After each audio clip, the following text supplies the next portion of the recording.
0. Back button. Tab bar.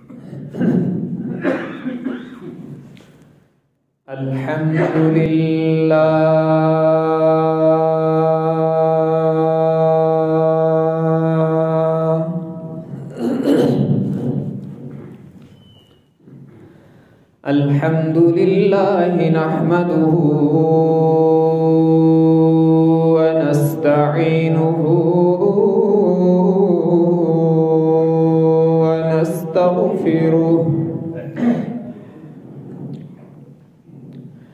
ونؤمن به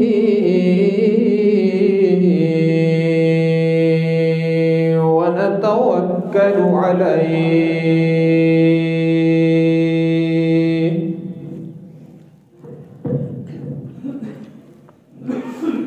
ونعوذ بالله من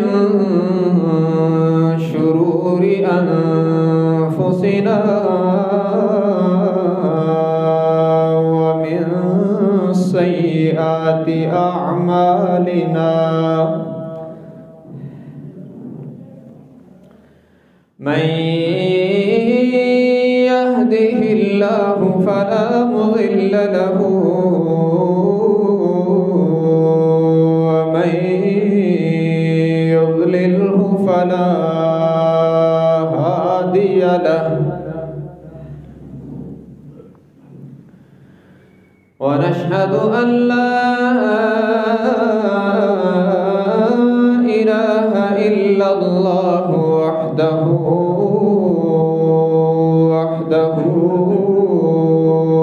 لا شريك له ونشهد أن سيدنا وسندنا وشفيعنا وقائدنا الأعظم وهادينا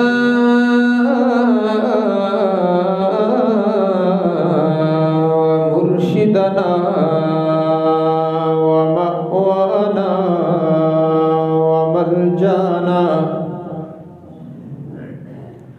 ومولانا محمدا عبده ورسوله أرسله بالحق بشيرا ونذيرا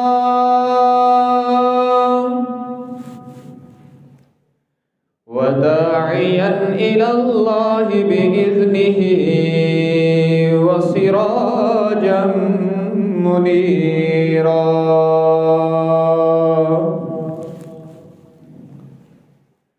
وصلى الله تعالى عليه وعلى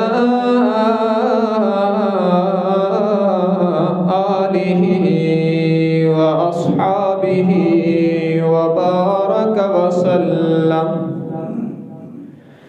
وبارك وسلم تسليما كثيرا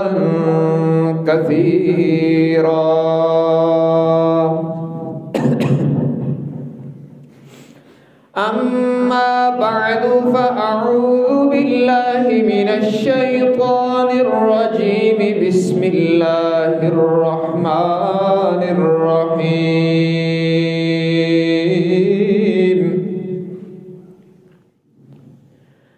محمد رسول الله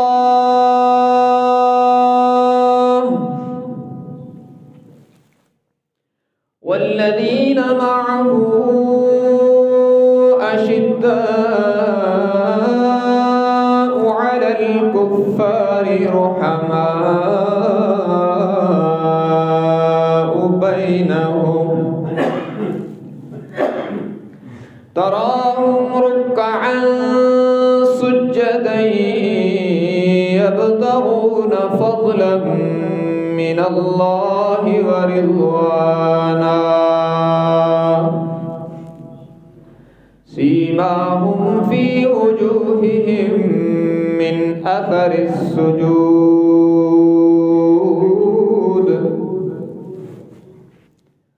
ذلك فمثلهم في التوراة ومثلهم في الإنجيل كزرع أخرج شطأه فآزره فاستغلظ فاستوى على سوقه يعجب الزراع ليغيظ بهم الكفار وعد الله الذين آمنوا وعملوا الصالحات منهم مغفرة وأجرا عظيما. وقال النبي صلى الله تبارك وتعالى عليه وسلم المؤمن مألف ولا خير في من لا يألف ولا يؤلف أو كما قال النبي صلى الله تبارك وتعالى عليه وسلم صدق الله وصدق رسوله النبي الأمي الحاشمي الأمين الكريم ونحن على ذلك لمن الشاهدين والشاكرين والحمد لله رب العالمين.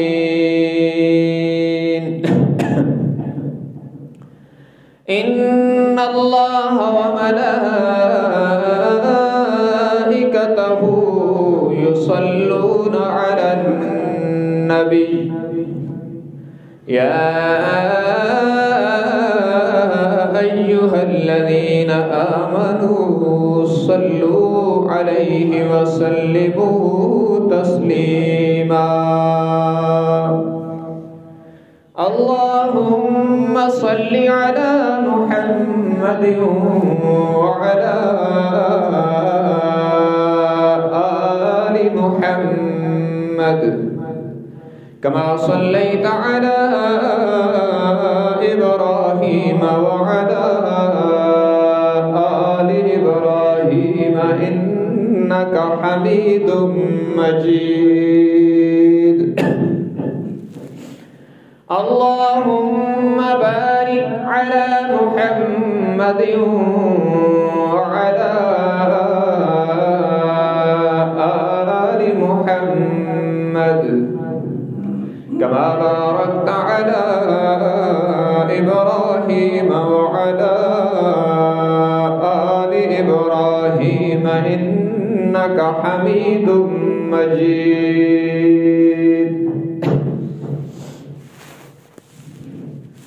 حاضرین گرامی قدر،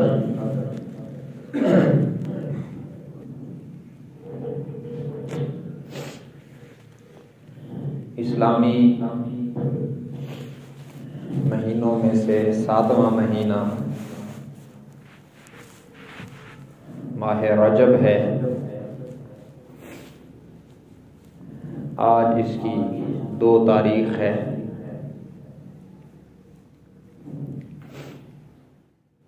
گزشتہ مہینہ اسلامی مہینوں میں سے 6واں مہینہ تھا،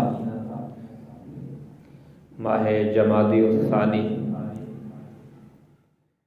اور رجب 7واں مہینہ ہے. گزشتہ ماہ مبارک کی اختتامی تاریخوں میں اور اس ماہ مبارک کے ابتدائی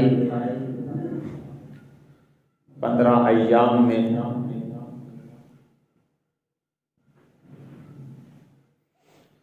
دو عظیم شخصیات کا تذکرہ پہلے سے زیادہ سننے کو ملتا ہے. ماہ جمادی الثانی کے آخری عشرہ میں 22 جمادی الثانی حضرت ابو بکر صدیق رضی اللہ عنہ کی وفات کی تاریخ ہے.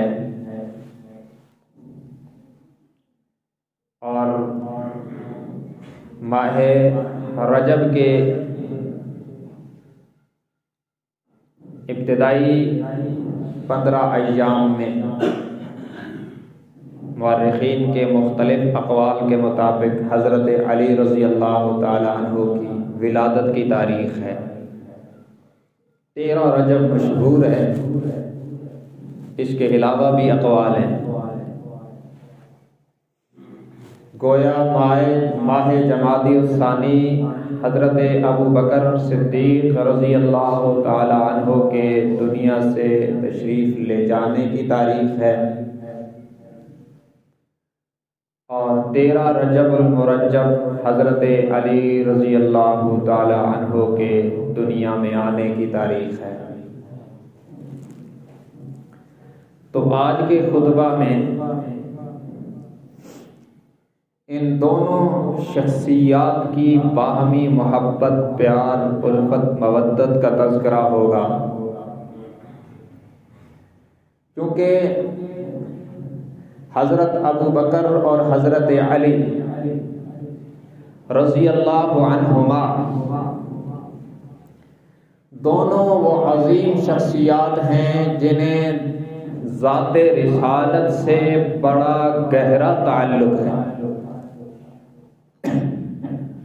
دونوں وہ عظیم ہستیاں ہیں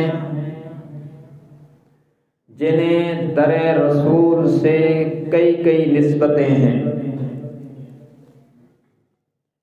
جناب ابو بکر صدیق رضی اللہ عنہ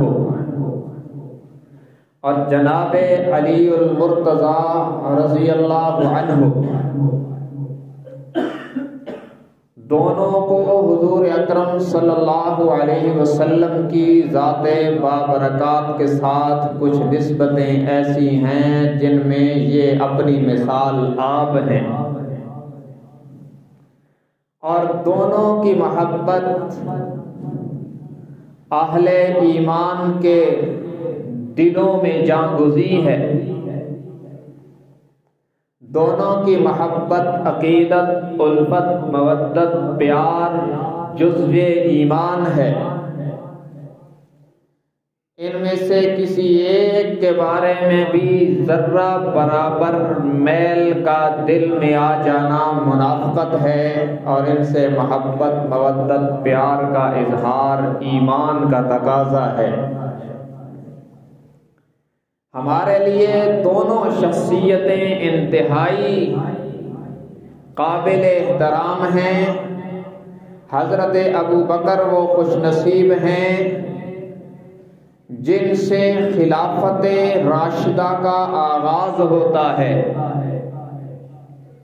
اور حضرت علی رضی اللہ تعالیٰ عنہ وہ خوش قسمت انسان ہیں جن کی ذات بابرکات پر موعودہ فی القرآن خلافت راشدہ کی تکمیل ہوتی ہے۔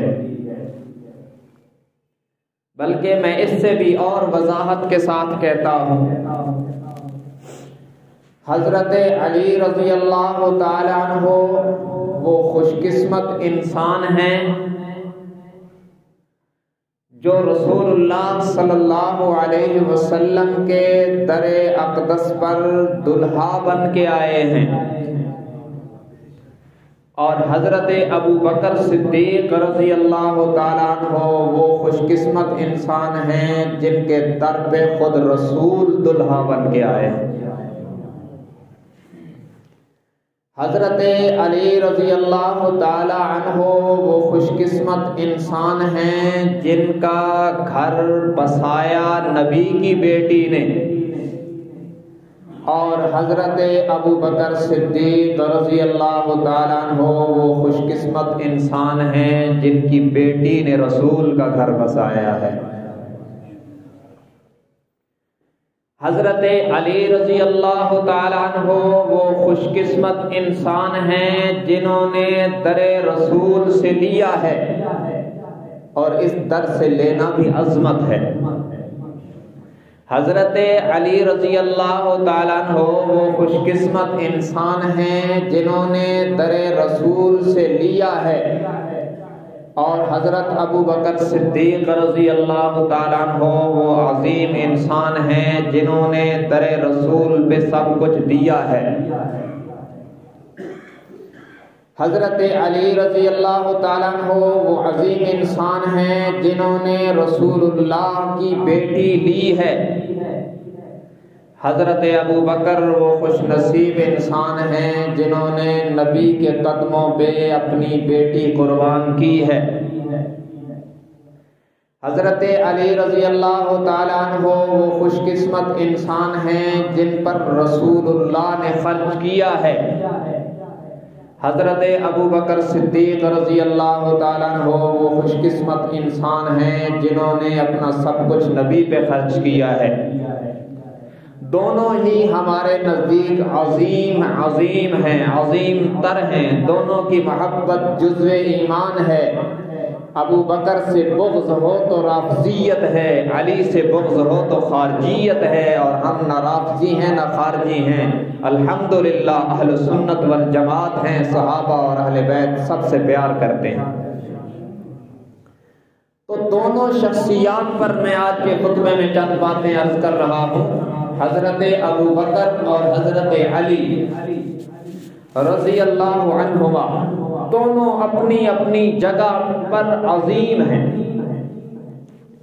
حضرت علی کی عظمت اس پہلو میں بھی نمایاں ہے کہ انہوں نے تقریباً 5 سال کی عمر سے رسول اللہ کی انگلی پکڑی ہے۔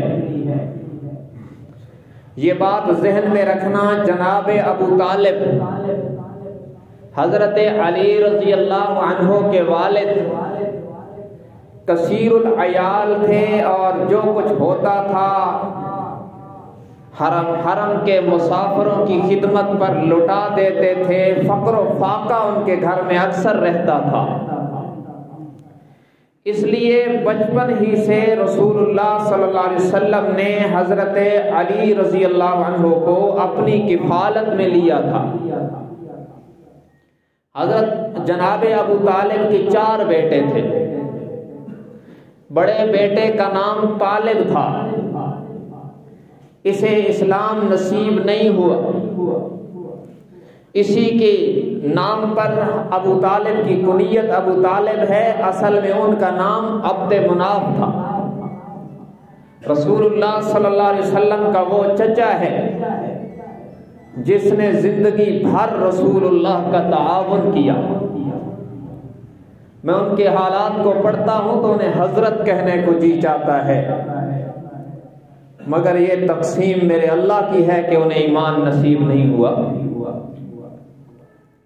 ان کے 4 بیٹے تھے۔ بڑے بیٹے کا نام طالب، دوسرے بیٹے کا نام جعفر طیار ہے رضی اللہ عنہ، صحابی ہے۔ تیسرے بیٹے کا نام عقیل ہے، اور یہ عقیل وہ ہے جن کا بیٹا مسلم بن عقیل سفر کربلا میں پہلا شہید ہے۔ اور چوتھے بیٹے کا نام جناب علی ہے رضی اللہ عنہ۔ تو جناب ابو طالب کے تینوں بیٹوں کو اسلام نصیب ہوا ہے۔ ان میں سے جناب علی المرتضی رضی اللہ عنہ کی کفالت بچپن سے حضور نے اپنے ذمے لی۔ عمر مبارک تقریباً 5 سال تھی کہ حضور صلی اللہ علیہ وسلم نے اپنے چچا سے اپنے چچا زاد بھائی جناب علی کو اپنی کفالت میں لیا۔ یہ ان کی عظمت ہے کہ بچپن سے جناب علی کا ہاتھ نبی کے ہاتھ میں آ گیا، اور حضرت ابو بکر رضی اللہ تعالی عنہ بھی وہ خوش قسمت انسان ہیں کہ انہوں نے بھی جب ہوش سنبھالا ہے تو قریب البلوغ تھے ابھی کہ انہوں نے بھی دوستی کے لیے اپنا ہاتھ نبی کے ہاتھ میں دیا۔ اللہ کے نبی حضرت محمد صلی اللہ علیہ وسلم اور حضرت ابو بکر صدیق کی رفاقت اور یارانہ بھی بچپن کا یارانہ ہے۔ جناب علی بھی بچپن کے ساتھی ہیں کہ بچے تھے، ابھی بچے تھے تو ہاتھ نبی کے ہاتھ میں دے دیا۔ جناب ابو بکر ابھی بلوغت کی دہلیز پہ قدم رکھنے ہی والے تھے کہ دوستی کے لیے، رفاقت کے لیے، محبت کے لیے، مودت کے لیے، پیار کے لیے اپنا ہاتھ نبی کے ہاتھ میں دے دیا۔ اب جناب علی المرتضیٰ رضی اللہ تعالی عنہ کو یہ اعزاز حاصل ہے کہ جب حضور اکرم صلی اللہ علیہ وسلم نے اعلان نبوت فرمایا تو حضرت علی رضی اللہ عنہ کی عمر مبارک کم و بیش 10 سال تھی۔ جناب علی المرتضیٰ رضی اللہ عنہ کے حصے میں یہ اعزاز آیا کہ انہوں نے بچوں میں سب سے پہلے نبی کا کلمہ پڑھا ہے، اور حضرت ابو بکر صدیق رضی اللہ تعالی عنہ کی عمر مبارک 38 سال تھی۔ ان کے حصے میں یہ اعزاز آیا کہ بڑی عمر کے آزاد مردوں میں انہوں نے سب سے پہلے نبی کا کلمہ پڑھا ہے۔ اور یہاں اس موضوع کو روک کر میں یہ بھی کہتا جاؤں، بڑی عمر کی عورتوں میں سب سے پہلے سیدہ خدیجہ الکبریٰ رضی اللہ تعالی عنہا نے کلمہ پڑھا ہے۔ آزاد کردہ غلاموں میں سب سے پہلے جناب زید ابن حارثہ رضی اللہ تعالی عنہ نے کلمہ پڑھا ہے۔ اور یہاں تک تو ذکر عام ہوتا ہے، لیکن اس سے اگلی بات بھی میں کہتا ہوں، بچیوں میں کم عمر بچیوں میں سب سے پہلے حضور کی 3 بیٹیاں زینب، رقیہ اور ام کلثوم نے کلمہ پڑھا ہے۔ ہمیں ان کا بھی ذکر ہونا چاہیے اور پتہ ہونا چاہیے۔ اصل میں یہ رافضی اثرات ہیں اس امت کے بعض لوگوں پر بھی کہ وہ نبی کی 3 بیٹیوں کا ذکر نہیں ہوتا۔ جب سابقین اہل ایمان کا تذکرہ ہوتا ہے تو جناب ابو بکر، جناب علی، جناب زید بن حارثہ اور سیدہ خدیجہ الکبریٰ رضی اللہ عنہ، ان سب کی بات ہوتی ہے۔ وہاں یہ بھی ہونا چاہیے کہ بچیوں میں کم عمر لڑکیوں میں سب سے پہلے جنہوں نے کلمہ پڑھا وہ حضور کی 3 بڑی صاحبزادیاں سیدہ زینب، ام کلثوم اور رقیہ رضی اللہ عنہ، انہوں نے سب سے پہلے کلمہ پڑھا۔ بہرحال میں یہ عرض کر رہا ہوں، حضرت ابو بکر اور حضرت علی رضی اللہ عنہما سعادتوں کے حصول میں بچپن سے اکٹھے ہیں۔ ابتدا میں جناب علی نے کلمہ پڑھا اور ابتدا ہی میں جناب ابو بکر صدیق رضی اللہ تعالی عنہ نے کلمہ پڑھا۔ مجھے تقابل میں نہیں پڑھنا، دونوں میرے ایمان کا حصہ ہیں، دونوں کی محبت جزو ایمان ہے۔ اور کلمہ طیبہ پڑھنے کے بعد دونوں اپنی اپنی جگہ پر اعزازات حاصل کرتے رہے۔ مثلا وَأَنذِرْ عَشِيرَتَكَ الْأَقْرَبِينَ، قرآن کی آیت نازل ہوئی کہ اے محمد صلی اللہ علیہ وسلم اپنے رشتہ داروں کو اللہ سے ڈرائیے۔ تو حضور اکرم صلی اللہ علیہ وسلم نے بنو ہاشم کو جمع کر کے انہیں خطاب کیا، انہیں اپنا پیغام سنایا۔ اولاً پہلے اجلاس میں تو وہ ہوٹنگ کر کے چلے گئے، اللہ کے نبی نے پھر بلایا، پھر انہوں نے بات تو سنی لیکن کوئی جواب نہیں دیا۔ جس شخص نے کھڑے ہو کے کہا اگرچہ میری آنکھیں دکھتی ہیں، اگرچہ میری پنڈلیاں پتلی ہیں، میں نحیف و کمزور آدمی ہوں، لیکن میں گواہی دیتا ہوں کہ محمد صلی اللہ علیہ وسلم اللہ کے رسول ہیں، اس شخص کا نام علی ہے۔ اس موقع پر اعلان عام کر کے حضور کا ساتھ دیا، یہ حضرت علی ہیں۔ اور جب سفر معراج ہوا اور مکہ کے کافر تالیاں بجانے لگے کہ جناب اب تو ایسا دعویٰ کر دیا کہ کوئی تصدیق نہیں کرے گا، جس شخص نے سب سے پہلے کہا حضور کا معراج حق ہے وہ ابو بکر صدیق رضی اللہ عنہ۔ دونوں کو اللہ نے چن چن کے سعادتیں عطا فرمائے۔ اور پھر اس سے آگے چلیے، جناب علی اور ابو بکر رضی اللہ عنہما کی سعادتیں اکٹھی اللہ نے کیسے کی ہیں؟ ہجرت کا عظیم سفر ہے اور اللہ نے تقسیم کی ہے، نبی کا گھر علی کے ذمے لگا دیا۔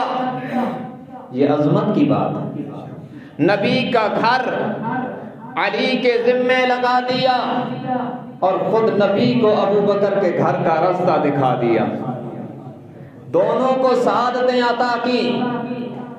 نبی کا بستر علی کو مل گیا، رسول اللہ صلی اللہ علیہ وسلم کا بستر اللہ نے اپنی قدرت کاملہ سے انتظام کر کے اپنے نبی کے بستر پر علی کو سلا دیا۔ یہ ان کی عظمت کی بات ہے۔ اور پھر اسی اللہ نے نبی کی ابو بکر کی جھولی کو نبی کا بستر بنا دیا۔ دونوں اپنی اپنی جگہ عظیم ہیں اور دونوں کی قربانیاں قابل قدر ہیں۔ دیکھیں حضرت علی کو بستر عطا ہوا کب؟ جب باہر کافر تلواریں لے کے کھڑے انتظار میں ہیں کہ باہر آئیں اور ہماری تلواریں چلیں۔ ان حالات میں حضور علیہ السلام نے فرمایا علی تم میرے بستر پہ سو جاؤ، یہ جو تلواریں لے کے کھڑے ہیں ان کی امانتیں میرے پاس ہیں، صبح ایک ایک کو ایک ایک امانت حوالے کر کے آنا۔ خطرہ نہیں تھا کہ باہر وہ تلواریں لے کے کھڑے ہیں، اندر آ بھی سکتے ہیں اور اندر آ کے ڈائریکٹ حملہ کرتے تو موت کا خطرہ تو تھا، لیکن میں شجاعت علی کو سلام کرتا ہوں۔ انہوں نے یہ نہیں کہا یا رسول اللہ اگر اندر آ گئے تو مجھے قتل کر دیں گے، نہیں نہیں، سر تسلیم خم ہے جو مزاج یار میں آیا۔ حضور کا حکم حاضر لبیک یا رسول اللہ کہنے کا مزہ آیا نا۔ حاضر جناب بستر پہ سو گئے، نبی کے بستر پر علی ہے اور کفار کی امانتیں جو اللہ کے نبی کے پاس تھی وہ جناب علی کے حوالے، اور اللہ کی سب سے بڑی امانت نبی ہیں جو اللہ کے حکم پر ابو بکر کے حوالے۔ دونوں کا ہم احترام کرتے ہیں، تقسیم ہے اللہ کی۔ جناب علی سو گئے اور جناب علی فرماتے ہیں جس رات مجھے اللہ کے نبی نے بستر پہ سلایا مجھے زندگی میں ایسی سکون کی نیند کبھی نہیں آئی جو اس رات آئی۔ کیوں؟ وہ فرماتے ہیں کہ رات کو سونے سے پہلے میں سوچتا تھا پتہ نہیں صبح اٹھوں گا کہ نہیں، موت آ جائے گی، کیا پتہ ہے مر جاؤں، لیکن اس رات مجھے یقین تھا کہ آج کی رات مجھے موت نہیں آئے گی، اس لیے کہ اللہ کے نبی نے فرمایا صبح اٹھ کر یہ امانتیں ان کے حوالے کر کے آنا۔ اللہ اپنے نبی کے فرمان کو ضرور سچا کرے۔ بستر پہ سو گئے اور خود حضور صلی اللہ علیہ وسلم حضرت ابو بکر کو لے کر ہجرت کے سفر پہ روانہ ہوئے۔ تو میں واقعہ سنانا مقصد نہیں ہے، صرف یہ بتلانا ہے کہ اس عظیم سفر میں جناب ابو بکر اور علی ساتھ ہیں۔ اب حضرت ابو بکر غار میں ایک اور اجتماعی سعادت بتلانے لگا۔ غار میں حضرت ابو بکر کی ایڑی پر سانپ نے ڈسا، نبی نے لعاب لگایا، سانپ کا زہر اللہ نے ختم کر کے دکھایا، اور حضور علیہ السلام حضرت ابو بکر کے ساتھ مدینہ منورہ پہنچے۔ حضرت علی رضی اللہ تعالیٰ عنہ یہ امانتیں پہنچا کر پیچھے پیدل چل کے مدینہ منورہ پہنچے تو سفر کی صعوبتوں اور مشقتوں کی وجہ سے حضرت علی کے پاؤں مبارک پھٹ گئے تھے، ان پر بھی حضور نے لعاب لگایا تو حضرت علی کی پھٹنے ساری اللہ نے درست کر دی۔ دونوں کو یہ سعادتیں مل رہی ہیں۔ دیکھیں قدرت کا انتظام ہے نا، سعادتوں میں ابو بکر اور علی کو جوڑا تاکہ کل کوئی انہیں جدا کر کے امت کو تصویر نہ دکھائے۔ اور پھر ابو بکر اور علی کا ایسا رشتہ ہے، دیکھیں نا بڑی دوستیاں ہوتی ہیں، بڑے تعلقات ہوتے ہیں، لیکن جب بندہ مشکل میں آ جاتا ہے تو پھر اچھے برے دوستوں کا پتہ چل جاتا ہے۔ بڑے بڑے دعوے کرنے والے مشکل کے ٹائم میں ساتھ چھوڑ دیتے ہیں کہتے ہیں یہ خوشی غمی میں ساتھ نہیں دیتا، اس کی دوستی سے ہم ویسے ٹھیک ہیں۔ جو مشقت میں ساتھ کھڑا ہو اس کی دوستی اصل دوستی ہوا کرتی ہے۔ حضرت علی رضی اللہ تعالیٰ عنہ پر مدینہ منورہ تشریف لے جانے کے بعد جو پہلا غم آیا ہے نا، وہ ان کی والدہ محترمہ کی وفات کا غم آیا ہے۔ ماں کی موت شاید کائنات میں سب سے بڑا صدمہ۔ حضرت علی کی والدہ جناب ابو طالب کی بیوی فاطمہ بنت اسد رضی اللہ عنہا، میرے آقا کی وہ چچی جس نے میرے نبی کو ماں جیسا پیار دیا، ان کا انتقال ہوا۔ مورخین واضح طور پر لکھتے ہیں فاطمہ بنت اسد کا انتقال ہوا جن لوگوں نے جناب علی المرتضیٰ کی والدہ کی قبر کھودی، ان میں سر فہرست ابو بکر عمر ہے۔ اس مشکل اور پریشانی میں علی کے ساتھ ہیں، اور حضور اکرم صلی اللہ علیہ وسلم سیدہ فاطمہ بنت اسد کو قبر میں اتارتے ہوئے آپ خود قبر میں اترے ہیں۔ کیا خوش نصیب لوگ تھے جن کی میت رسول کے ہاتھوں پر آئی۔ آپ خود قبر میں اترے اور مٹی درست فرمائی اور تھوڑی دیر اس قبر میں لیٹے۔ ارے وہ قبر کتنی مبارک ہوگی جس میں پہلے نبی لیٹے ہیں، اور قبر کی مٹی کو بالکل اپنے مبارک ہاتھوں سے درست فرمایا، پھر اپنی چچی کو قبر میں اتارا اور فرمایا ہی امی بعد امی، میری ماں کی وفات کے بعد یہ عورت ہے جس نے مجھے ماں جیسا پیار دیا ہے۔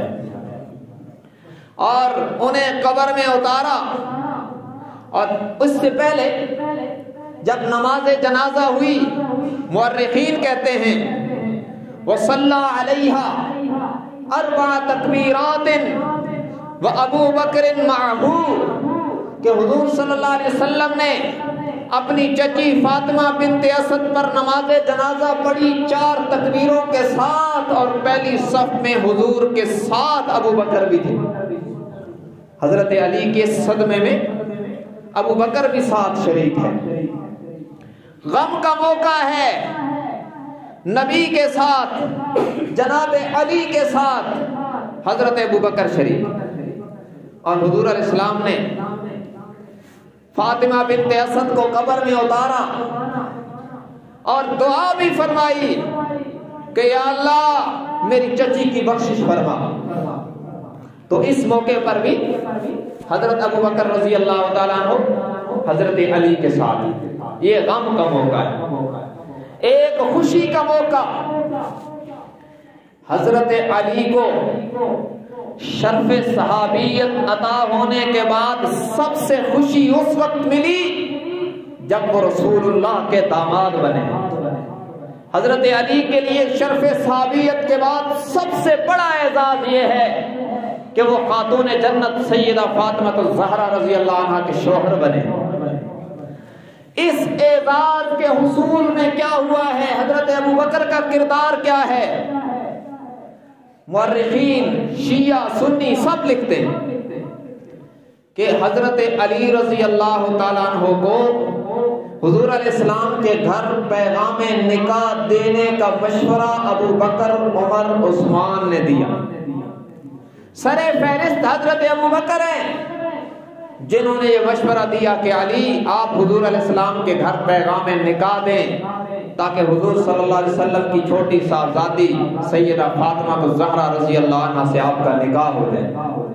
اور پتہ ہے کیا ہوا، جب انہوں نے مشورہ دیا تو حضرت علی کی آنکھوں سے آنسو آ گئے اور فرمایا تم بات تو ٹھیک کہتے ہو لیکن میں بہت غریب آدمی ہوں، میرے پاس تو نکاح کے اخراجات ہی نہیں ہیں۔ فقر و فاقہ تھا، مہاجر تھے، جو کچھ تھا بھی تھے تو مکہ مکرمہ چھوڑ کے چلے گئے تھے، اور اس وقت بھی ایک جگہ پر اونٹ چرا رہے تھے اجرت کے لیے۔ جب انہوں نے جا کے مشورہ دیا تھا تو حضرت علی رونے لگے۔ حضرت ابو بکر، عمر، عثمان نے علی کا حوصلہ بڑھایا کہ آپ بات کر کے تو دیکھو، اگلی باتیں انشاءاللہ آسان ہو جائیں گی۔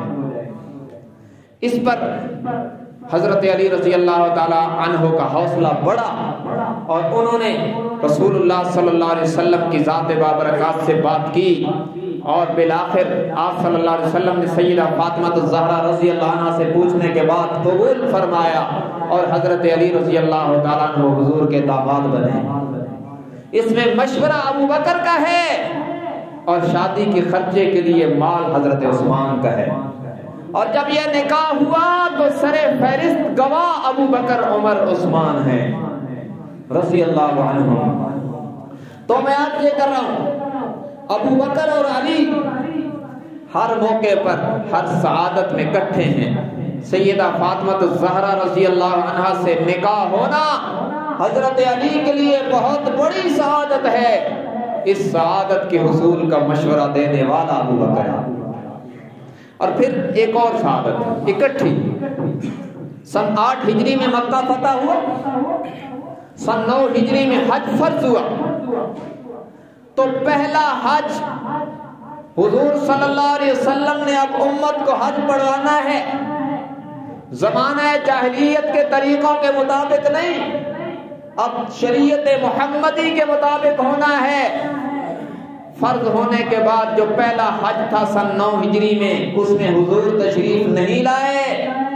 اس حج کی قیادت کے لیے جناب ابو بکر صدیق کو امیر حج بنا کے بھیجا، اور پھر بعد میں جو آیات اور احکام نازل ہوئے ان کا اعلان کرنے کے لیے جناب علی کو اپنا نمائندہ بنا کے بھیجا۔ اس عظیم عبادت میں بھی ابو بکر اور علی کو اللہ کے نبی نے اکٹھا کر دیا۔ اور کیوں کیا؟ شاید مشیت کو یہ منظور تھا انہیں ہر سعادت میں اکٹھا کرنا، اس لیے کل کو کوئی ان دونوں کو الگ الگ کر کے امت کو نہ دکھائے، دونوں کو اکٹھا کیا۔ اور ایک اور سعادت دیکھیں عجیب، غزوہ موتا میں جناب علی کے بھائی حضرت جعفر رضی اللہ عنہ شہید ہو گئے۔ حضرت جعفر کی بیوی اسماء بنت امیس بیوہ ہو گئی۔ ان کے ہاں 3 بیٹے تھے، ایک بیٹے کا نام عبداللہ بن جعفر ہے، دوسرے بیٹے کا نام عون بن جعفر ہے، تیسرے بیٹے کا نام یحییٰ بن جعفر ہے۔ یہ تینوں بچے یتیم ہو گئے۔ حضرت علی کی بھابھی سیدہ اسماء بنت امیس بیوہ ہو گئی۔ حضرت جعفر طیار کی شہادت کو 6 ماہ گزر گئے۔ حضور صلی اللہ علیہ وسلم اور حضرت علی کی مشاورت کے بعد حضرت علی کی بیوہ بھابھی سے ابو بکر صدیق نے نکاح کیا ہے۔ یہ محبت کی دلیل نہیں ہے تو اسے کیا کہیں گے؟ ان کی شہید بھائی کی بیوہ اور ان کی یتیم اولاد جناب ابو بکر نے اپنی کفالت میں لی ہے۔ اور پھر اسماء بنت امیس حضرت ابو بکر کے نکاح میں آئی، حضور اسلام کی مبارک زندگی میں ابو بکر کے نکاح میں رہی۔ حضور کے انتقال پر نلال کے بعد دور خلافت ابو بکر میں یہ سیدنا صدیق اکبر کے نکاح میں رہی، اور اللہ نے انہیں ایک بیٹا بھی عطا فرمایا جس کا نام محمد ابن ابی بکر ہے۔ حضرت ابو بکر کی وفات کے بعد یہ خاتون ایک بار پھر بیوہ ہو گئی، اور اب ان کی گود میں 2 گھروں کی اولاد ہے۔ حضرت علی کی بھائی جناب جعفر کی اولاد بھی ہے، اور حضرت ابو بکر کا بیٹا محمد بن ابی بکر بھی ہے۔ اب دونوں گھروں کی اولاد یتیم ہے۔ اب حضرت ابو بکر کی بیوہ سے عدت کے بعد خود جناب علی نے نکاح کیا ہے، اور ان سے بھی اللہ نے اس عورت کو اولاد عطا فرمائی ہے۔ گویا جناب علی کے گھر میں ان کی بیوہ بھابھی جب دوسری بار بیوہ ہو کر عدت کے بعد آئی ہے، اللہ نے انہیں بھی اولاد عطا فرمائی۔ حضرت علی نے اپنی اولاد کی پرورش بھی کی ہے، اپنے بھائی کی اولاد کی پرورش بھی کی ہے، حضرت ابو بکر کے بیٹے محمد ابن ابی بکر کی پرورش بھی کی ہے۔ سارا نقشہ محبت کا ہے، یہاں نفرت کا نام و نشان نہیں ملتا۔ انتہائی نظریاتی گفتگو ہے جو میں آپ سے کر رہا ہوں، ذہن سازی، ذہن بنانے کے لیے کہ ہم صحابہ کرام کے بارے میں دل صاف کر رہے ہیں۔ یہ جو کہانیاں دکھائی جاتی ہیں اس میں بہت سارے واقعات ہیں، لیکن ابھی وقت کا دامن تنگ ہو رہا ہے۔ بہت ساری جگہوں پر ابو بکر اور علی ساتھ ہیں، چلو ایک موقع اور دیکھو۔ حضور علیہ السلام کی وفات کے بعد سیدہ فاطمہ الزہرا رضی اللہ عنہا، حضور کے 6 ماہ بعد سیدہ کی وفات ہوئی ہے۔ حضور کی بیٹی ہیں، لاڈلی بیٹی ہیں۔ جب فاطمہ بیمار ہوئی ہے، ابو بکر خلیفہ وقت ہیں، خلیفہ بلا فصل، نبی کے جانشین ہیں، امت کے رہنما ہیں، امام صحابہ ہیں۔ حضرت علی ان کے دور میں ان کے اہم ترین مشیر ہیں اور ان کی 7 رکنی کمیٹی کے اہم ترین ممبر ہیں۔ ان کی بیوی اور رسول اللہ کی بیٹی سیدہ فاطمہ الزہرا بیمار ہوئی ہیں، تو بیماری کے ایام میں سیدہ فاطمہ الزہرا رضی اللہ عنہا کی خدمت جس خاتون نے کی ہے وہ وقت کے خلیفہ ابو بکر صدیق کی بیوی اسماء بنت عمیس تھی۔ خاتون اول ہے نا، کہتے ہیں نا جو وزیر اعظم کی بیوی ہے وہ خاتون اول ہے۔ اس وقت اسماء بنت عمیس خاتون اول ہے۔ حضرت علی کی گھر والی بیمار ہوئی ہے تو یہ خاتون اول اس کی نوکرانی بنی ہوئی۔ اور عجیب بات ہے، محبت دیکھیں اور سیدہ فاطمہ الزہرا رضی اللہ عنہا کا تقویٰ بھی دیکھیں۔ ایک بار وفات سے پہلے خاتون جنت نے ٹھنڈی سانس لیتے ہوئے فرمایا، اسماء، میرے وجود کو یا محمد مصطفیٰ نے دیکھا یا علی المرتضیٰ نے دیکھا، مجھے خطرہ ہے کہ میرے مر جانے کے بعد میرے کفن پر کسی غیر محرم کی نظر پڑے تو اس سے بھی جسم کے نشیب و فراز اور قد کا اندازہ ہو جاتا ہے۔ میں چاہتی ہوں کہ میرے کفن پر بھی کسی غیر محرم کی نظر نہ پڑے، لیکن اس کا کیا انتظام ہو؟ اسماء بنت عمیس کہنے لگی، آپ فکر نہ کریں، اس کا انتظام میں کر دوں گی۔ انہوں نے کہا کیسے؟ یہ چونکہ حبشہ میں رہی تھی حضرت جعفر کے ساتھ، ہجرت کی تھی انہوں نے، وہاں یہ رواج تھا۔ انہوں نے یوں کیا، ایک چارپائی بچھائی اور اس کے چاروں طرف کھجوروں کی چھڑیاں کھڑی کی اور ان کے اوپر کپڑا ڈالا، پھر فرمایا فاطمہ اگر آپ کی وفات ہو گئی تو آپ کو اس طرح کی چارپائی پہ رکھ کر اس کے اوپر یوں کپڑا ڈالیں گے، لوگوں کی نظر کھجور کی چھڑیوں اور کپڑے پر پڑے گی، آپ کے کفن کے کپڑے پر بھی کسی غیر محرم کی نظر نہیں پڑے گی۔ اس پر سیدہ فاطمہ الزہرا جنتی عورتوں کی سردار فاطمہ نے خوش ہو کر فرمایا، اسماء، اللہ تجھے جہنم سے یوں محفوظ کر دے جیسے تو نے مجھے غیر محرموں کی نظروں سے محفوظ کرنے کا انتظام کیا ہے۔ یہ محبت ہے۔ اور پھر سیدہ کی وفات ہوئی، جس خوش قسمت خاتون نے کفن پہنایا وہ ابو بکر صدیق کی بیوی فاطمہ، وہ ابو بکر صدیق کی بیوی اسماء بنت عمیس ہے۔ جس نے غسل دیا وہ اسماء بنت عمیس ہے، اور جس نے جنازہ پڑھایا وہ ایک روایت کے مطابق ابو بکر صدیق ہے رضی اللہ عنہ۔ 3 بندوں کے نام آتے ہیں، خود حضرت علی کا بھی بعض روایات میں ذکر ہے، حضرت عباس کا بھی نام آتا ہے، اور حضرت ابو بکر صدیق رضی اللہ تعالیٰ عنہ کا ذکر بھی ملتا ہے کہ سیدہ فاطمہ الزہرا رضی اللہ عنہ کا جنازہ ابو بکر صدیق نے پڑھایا۔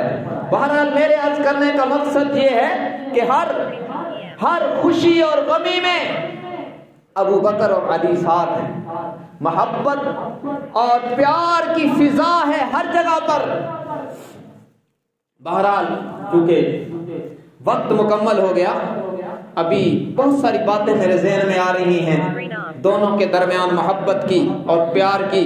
میں نے کوشش کی ہے کہ اس خطبہ میں آپ کو دونوں کی محبت بھری کئی تصویریں دکھا دوں۔ یہ بات ذہن میں رکھیں، حضرت ابو بکر اور حضرت علی اور سیدہ فاطمہ الزہرا رضی اللہ عنہا وعنہما ان سب کے درمیان محبت، مودت اور پیار کا رشتہ تھا، نفرت کا نام و نشان نہیں تھا۔ اور سب سے بڑی گارنٹی یہ ہے کہ رب نے کہا رحماء بینہم، میرے نبی کے صحابہ آپس میں محبت اور پیار سے رہنے والے ہیں۔ بعد میں کوئی بددیانت مورخ کوئی روایت نقل کرے تو ہم قرآن کے مقابلے میں اور حضور کے فرامین کے مقابلے میں اسے ردی کی ٹوکری میں ڈالیں گے۔ صحابہ کرام کے مقدس چہرے پر کوئی ذرہ سا داغ بھی امت برداشت نہیں کرے گی۔ بہرحال یہ انتہائی نظریاتی گفتگو میں نے آپ کے سامنے اس لیے عرض کی تاکہ ہمارا ذہن صحابہ کرام کے بارے میں مکمل طور پر صاف ہو اور ہم یہ بات ذہن میں رکھیں کہ صحابہ اور اہل بیت، حضرت ابوبکر و علی، سیدہ فاطمہ سب آپس میں شیر و شکر تھے، ان کے درمیان محبت، مودت اور پیار کے علاوہ کوئی رشتہ نہیں تھا، یہی رشتہ تھا۔ اللہ تبارک و تعالی ہماری طرف سے حضرت ابوبکر صدیق، حضرت علی، سیدہ فاطمہ، دیگر اصحاب و اہل بیت کو بہت بہت جزائے خیر عطا فرمائے۔ وآخر دعوانا ان الحمد للہ رب العالمین۔